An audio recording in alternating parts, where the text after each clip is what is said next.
What's up, Cub fans? Welcome to the very first episode of Talking Cubs. My name is Ryan Davis, and I'm going to be your host. I'll be joined in a moment by my co-host, Sean Sears. We're going to be talking today about some Cubs players that are due for positive regression in 2019. But first, do you have a brand or company that's looking to buy advertising? Well, right now is where you could be advertising on Talking Cubs. We could be talking about your company and throwing your ad up in the corner. So if you're interested in doing such a thing, go to the description below and find our email address. But enough of that. Let's get to players that could be due for positive regression. Sean, how are you doing, man? Yeah, I'm doing good, man. I'm doing good. We've got a couple different positive and even some negative regression here for the Cubs here. Plenty of candidates. I know, where do you want to start first? Let's talk about Ian Happ. He hit 24 homers in 413 plate appearances as a rookie. That's not including 9 he hit at AAA in 2017. Don't forget, last year in spring training, it looked like he had taken over the leadoff spot everyone was talking about. He was going to be your leadoff guy for the next 5 years and hit a home run on the first pitch of the season. But after that, it didn't go well. He did actually improve his walk rate. Excellent, 15.2% walk rate. But most of us had kind of hoped that he would lower his 31% strikeout rate from 2017. Instead, he raised it to 36%. You could also notice that he had a 362 BABIP last year, so his season could have been even worse than it was. What are you expecting from him in 2019? I think he's going to cut down on the strikeouts. He has to, at least at this point, to become a more effective hitter, right? He's got to be more disciplined at the plate. I know he's always seemed to have a hole in his swing at the top.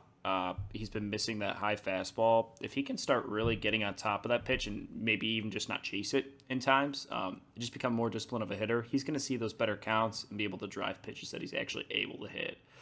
So I really just feel like the biggest thing for Happ is patience. If he can just show the adjustments at the plate and kind of learn to, Epstein's talked about your B swing. It doesn't seem like Happ was one of those guys who didn't always seem like he had a B swing, kind of like how Javier Baez swings the same way he does on an 0-0 pitch as he does at an 0-2 count. So I think it's patience for Happ. If he can come with the right approach at the plate and kind of get himself into better counts, he's more likely to do better at the plate because obviously he's got plenty of power.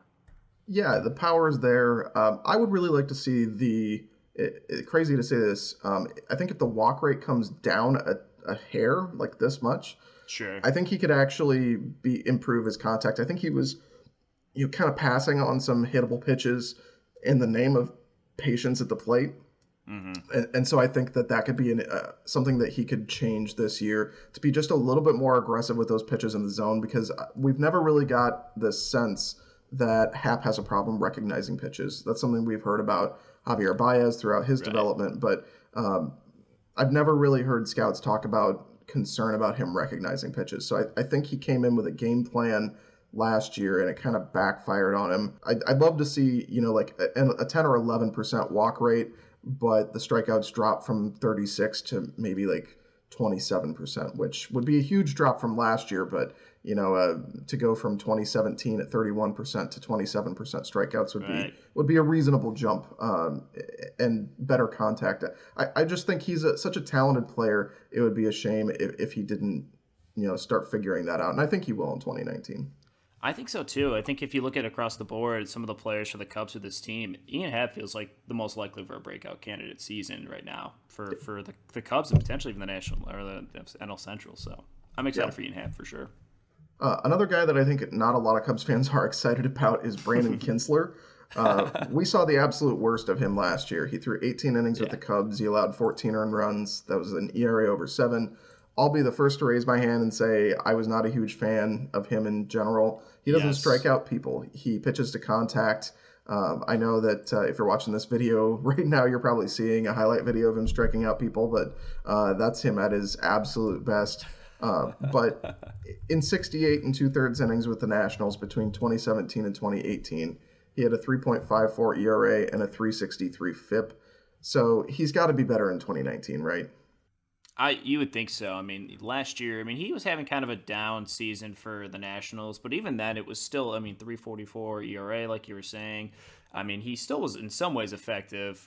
You have to assume career norms probably get him to his basic just kind of break-even point of being at least a decent reliever, but if he doesn't figure it out, I mean, no matter what he's making at some point, if he's going to have an ERA above 4, the Cubs are going to cut him. So he's got to figure it out. He's got to find control. And I like you said, he's not going to miss bats. So he's really just got to hit his spots. And if he doesn't, he doesn't have the greatest stuff, obviously. Yeah, and I wouldn't say there's any one X factor for the Cubs to be great this year. I mean, maybe we could talk about Darvish, but I think they have a lot of kind of individual X factors, and I think Kinsler's one of those guys. The bullpen's not great the way it's shaping up, but if he's pre-Cubs Brandon Kinsler, pre-2018 Brandon Kinsler again, a guy that I think was a closer for the Twins for a while, and maybe I think he made an All-Star team as a closer. If he's that guy again, then that changes the dynamic completely. Yeah, it's like Brian Dunston in 2016, or even just a little bit last year to 2017 as well, coming in and being effective in those moments. You don't necessarily expect it, but I mean, when you do get it, like Jesse Chavez last year, it's a huge lift. I mean, without Chavez, the Cubs were in serious trouble last year. Hopefully Kinsler can maybe try and not obviously rekindle, Chavez's magic here, but try and find some way to be effective in that regard. That's a huge pickup for the Cubs for a guy they thought where they're probably getting like any production would be great for the amount of money they have to pay him to keep him. But, Next on my list, I have Tyler Chatwood. It'd be really hard for him not to have positive regression in 2019, considering that he walked more batters than he struck out. He also walked more batters than hits allowed, which is impressive. It's no secret that Chatwood's mechanics were pretty broken all season, and that's too bad because a lot of people had high hopes for him coming out of spring training.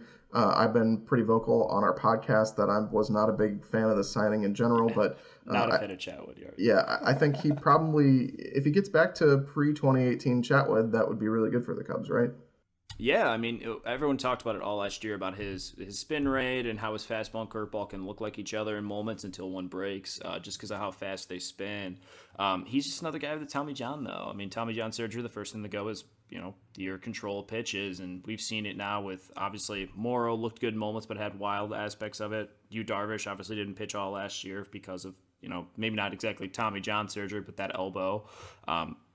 Tyler Chatwood, you hope he can figure it out, but I mean, even still, like for his worst season ever, he's never been as bad as he was last year with the Cubs. And maybe it was the yips, maybe it was just his lack of confidence. I don't know.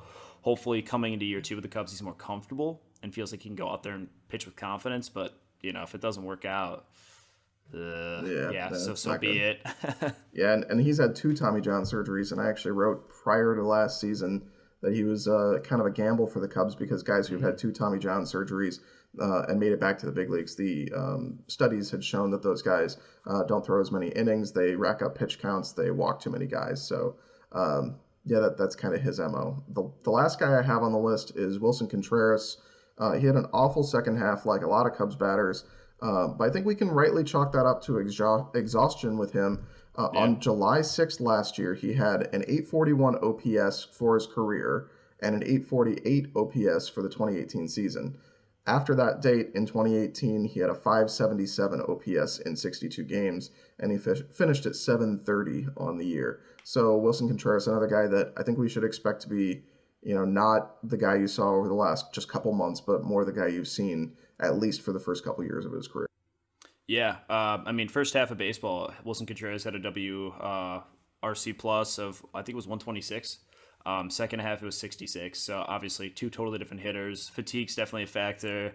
I think it was a combination of Contreras just struggling at the plate to begin with, getting tired, and then as well as just, with the rest of the team just struggling to hit. And when you have guys across the board that aren't hitting outside of Javier Baez, it's hard to get any type of offensive consistency. So I would be so surprised if Wilson Contreras doesn't come back and have a season closer to his 2017 season than he did prior. Well, that's it for us on Talking Cubs for this one. If you think that we are wrong about any of that, be sure to go ahead and comment and let us know why we're wrong, or if you see any other positive regression candidates or guys that you just think are going to be better in 2019, let us know that as well. If you like this kind of thing, be sure to click the subscribe button down below.